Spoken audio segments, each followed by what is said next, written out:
Welcome back to more FPL content. This will be the update transfer tips for Gameweek 21. We're fast approaching that deadline, and be sure not to miss the Tuesday deadline stream, of course, and much more for FPL and UCL Fantasy over January. On screen, you can see the most transferred in players at this point of the game week. Anthony Gordon remains top. You've got the likes of Hall, Mbeumo, Isak, and Amad Diallo in the top 5, with the latter going up in price overnight. I'll be discussing all the latest price changes, injury updates, and much more in this video, as I highlight 11 players to buy, hold, sell, and skip. Smash the like button and subscribe if you're new.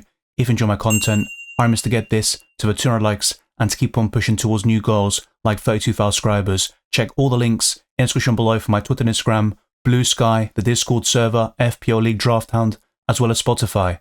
Without further ado, let's jump straight into it.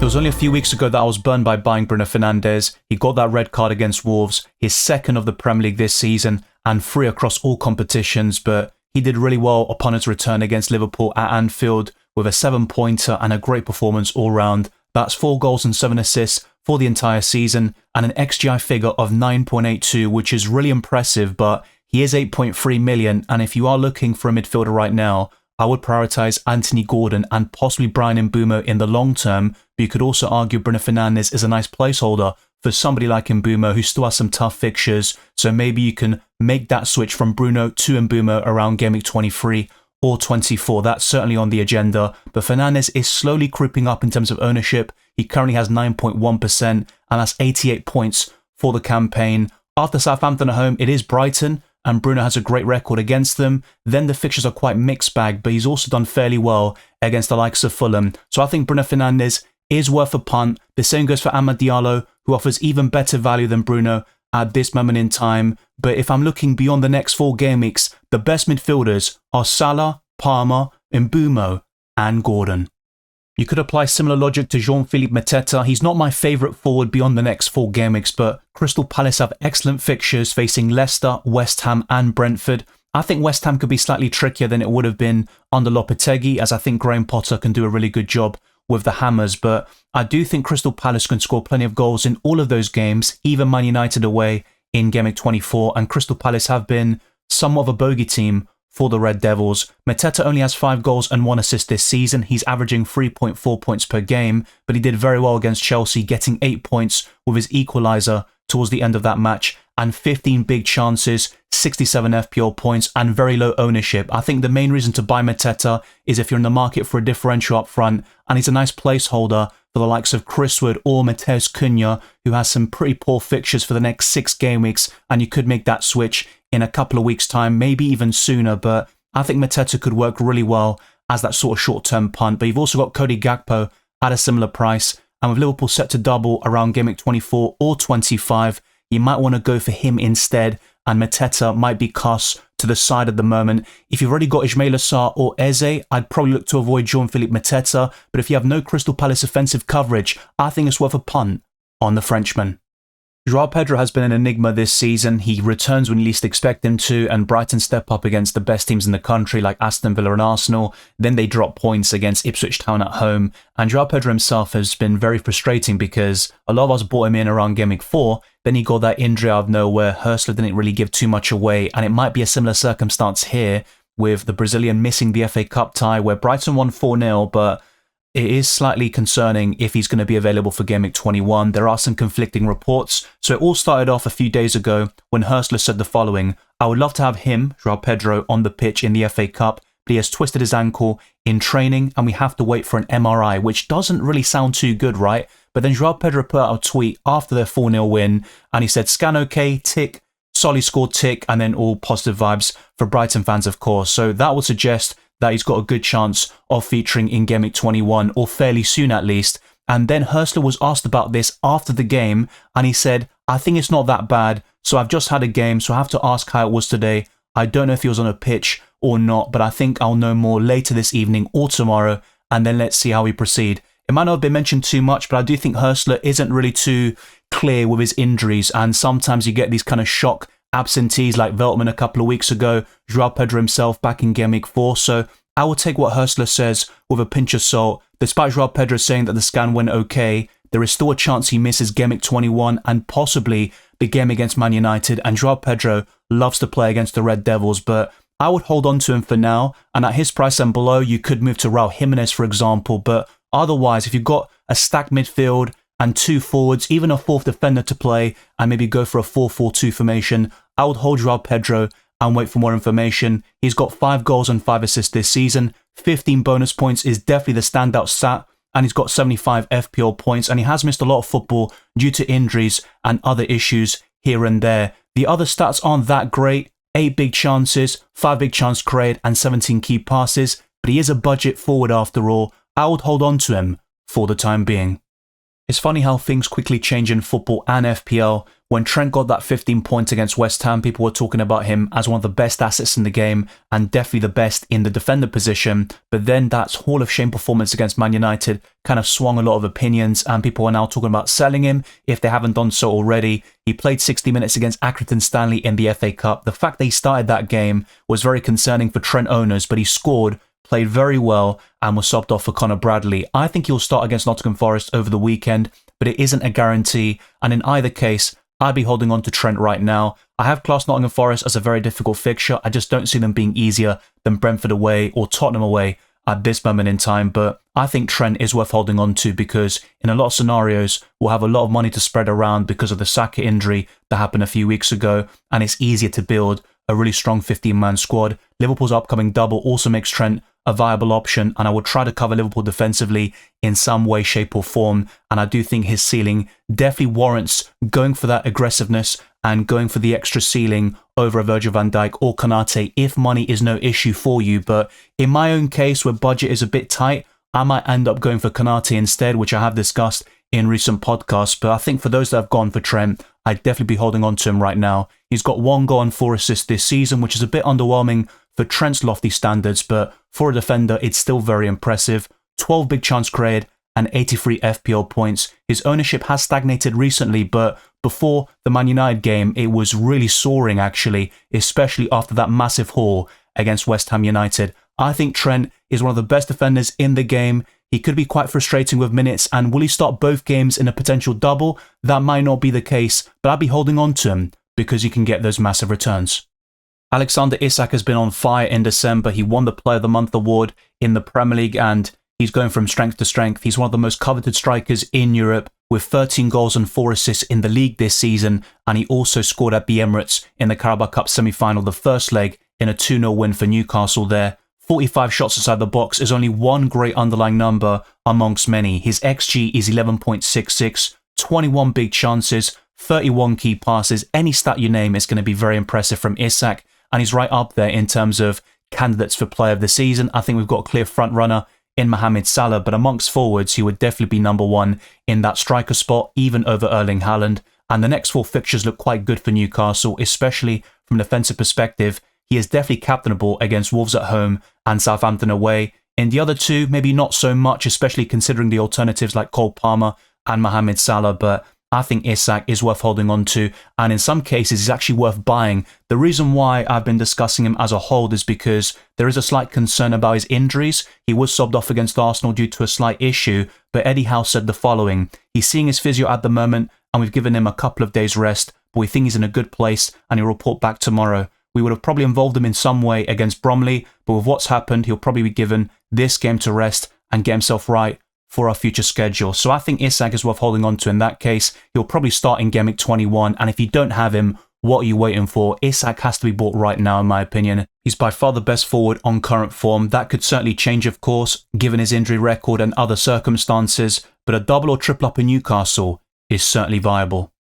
Ollie Watkins started in the FA Cup against West Ham in that 2-1 victory. He provided an assist in that game, but Duran is now back and available for Gameweek 21, so there are some slight concerns about Watkins and his minutes. I certainly wouldn't be investing in him right now. The priority would be Isak, even the likes of Chris Wood, Jimenez, Jackson, and a few others I've discussed in my recent videos, although the latter has been in poor form. Watkins has been slightly underwhelming this season. 8 goals and 4 assists is okay, but compared to what he did in the last campaign, there definitely has been a drop-off, and I think the minutes and rotation with Duran certainly hasn't helped, and Aston Villa haven't been as strong as they were at this time last year. But Watkins' XG is 10.03, 94 FPL points, some decent fixtures coming up with the exception of Arsenal away, but Watkins scored in that corresponding fixture last season, so he is fixture proof. he's got the underlying stats, 51 shots inside the box, and also 17 key passes, 25 big chances himself, and I do think he's one of the best forwards in the Premier League still, but from an FPL perspective, I don't think he really offers that great value that he did last season, and at a similar price, you should always be going for Isak in my opinion, at least until things change. So Watkins is a hold for me. He could do very well against Everton and Arsenal, and I could see some rotation with Duran coming up fairly soon, but if he can stomach those benchings, he might even be worth holding on to in the long term. For those with fuller midfielders like Alexander Iwobi who held him for the Ipswich game, and you've also got West Ham and Leicester coming up, I don't think it's a bad strategy to keep Iwobi and then reassess by Gameweek 23, but you have so many alternatives at a cheaper price point like Amad Diallo and Rodgers, who are much better in terms of consistency and the high ceiling compared to Iwobi. But one thing I have seen with Iwobi this season is he'll blank 3 or 4 times in a row, then produce one massive haul, and then go back to blanking in 5 or 6 consecutive games. But he's got 87 FPL points. He's not a terrible FPL pick, and I think there could be one big return coming up in the next 4 game weeks, but you never know when that's going to come. And I think there are better options, even in that Fulham attack, like Harry Wilson, and right now Raul Jimenez is by far the best choice to cover Fulham offensively. You've also got their defenders like Robinson, Castagna and Joachim Andersen. I don't think Iwobi is one of the better Fulham assets right now. That could change, of course, but I would be selling him if possible, and I definitely wouldn't be looking to invest in him fresh. I don't think that's the right play. He's got 5 goals and 3 assists this season. 37 key passes is very impressive, but in terms of goal scoring, I'm not really going to back Iwobi. You look back at his time at Arsenal and Everton, he never scored that many goals. And even at Fulham, he's been a great signing for them, but I don't think he's that sort of goal scorer or assister, so to speak. He's an all-round player, very versatile, can play multiple positions and do a job for his team. And he's been very impressive in that perspective, but I don't think he's a great FPL option, and I think he's worth selling if you've got him. This one will be more straightforward. I talked about selling Semenyo a couple of days ago in the original Transtips podcast, and I talked about Evanilson in that segment, but it has come out in the last couple of days that both Evanilson and Unal are injured, and we don't have a specific timeline on the Brazilian's injury, but he probably will be out for a couple of weeks to months, and he's a very easy sell considering Bournemouth's upcoming fixtures, the injury, and the alternatives at a similar price point like Chris Wood, Matheus Cunha, Raul Jimenez. You could go on really in terms of other choices, Jean-Philippe Mateta, although some of them will be more expensive, it is possible to stretch to some of these options with a downgrade elsewhere, or if you've got the funds available already. But he has suffered a broken foot, he's had surgery already, and we don't know exactly when he's going to be back. I'll provide updates when they come in due course in future videos and podcasts, but I just think with Evanilson, keep it simple. I'd be looking to sell him. In terms of the best replacements for him right now, it's probably Raul Jimenez, especially in the short term, with fixtures against West Ham and Leicester. Emil Smith-Rowe missed 2 game weeks due to injury and made his return against Bournemouth back in Game Week 19. He only played a single minute, then an entire half against Ipswich Town as a substitute, and he started in the FA Cup in a 4-1 win against Watford, but didn't play particularly well, and there's no guarantee he's going to start the next 2 Premier League games. If he does, he's got a good chance of getting something in one of those matches, but Emil Smith-Rowe had a very good start to this season, and he was showing a lot of prowess in home matches, but I don't think he's the best budget midfielder. Amad Diallo and Rodgers will be the standouts, with Rodgers being my preference in the long term. Smith-Rowe can still offer something at some stage this season, but I'd be looking to sell him despite the good fixtures coming up. And if you want Fulham offensive coverage, go for Raul Jimenez up front, who can be frustrating at times, especially in front of goal, and the minutes risk with Rodrigo Muniz knocking on the door, but he is definitely the most secure way of getting consistent returns and also just starting regular matches there. With Smith-Rowe, you're not going to get that certainty now, with Harry Wilson also getting a consistent run of starts recently, and Smith-Rowe's minutes will be all over the place. He's only had 4 shots on target, by the way, this season and 3 goals. That's highly unsustainable, to say the least. His ownership is still 10.4%, but it'll probably drop to single digits very soon. I think Emil Smith-Rowe, despite being priced at 5.3 million, is a sell. Dejan Kulusevski is a skip, just like James Maddison from a couple of days ago, but for different reasons. He's going to start consistently for Spurs, and he's got Arsenal away next, his boyhood club. He could do something in that game. And against Everton and Leicester, they're good fixtures for attackers, even Brentford away, to be fair. But you do have a new manager bounce with Everton, with David Moyes back at the helm. Kulusevski has 5 goals and 4 assists this season, and 47 key passes, which is exceptional actually. and 81 FPL points.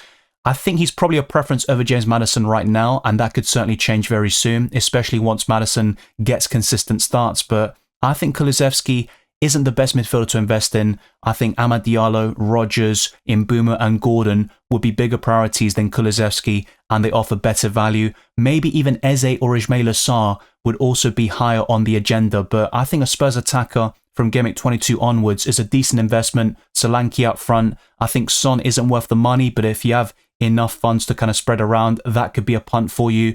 James Maddison, with the inconsistency of minutes, but when he does play, he's going to get attacking returns. And with Kulusevski, despite his recent run, I don't have that same confidence in consistent goals and assists output, but he is not the worst pick in the world, and I think Spurs are going to score a lot of goals.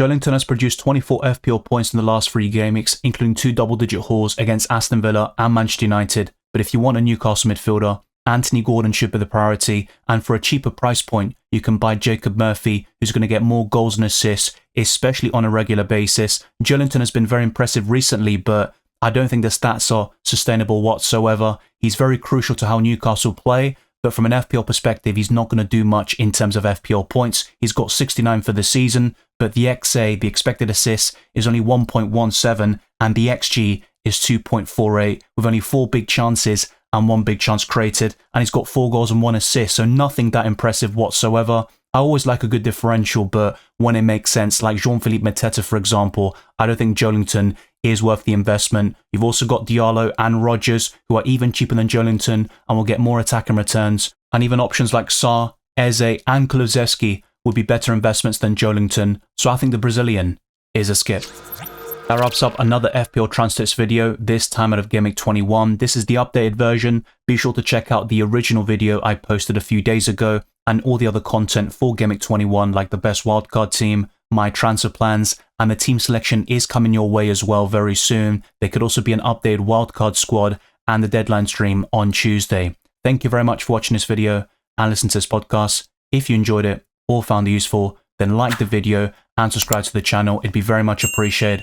Our aim is to get this to the 200 likes and to keep on pushing towards new goals like 32,000 subscribers. Follow me on Twitter and Instagram, DylanRCM, and check all the links in the description below for my Blue Sky, Patreon, the Championships, Discord server, FPL League Draft Hound, as well as Spotify. Leave a 5-star review as well on Spotify. If you enjoy my content, it'd be very much appreciated. As always, I wish you all the best of luck for Gameweek 21 and the rest of the season, and I'll see you next time.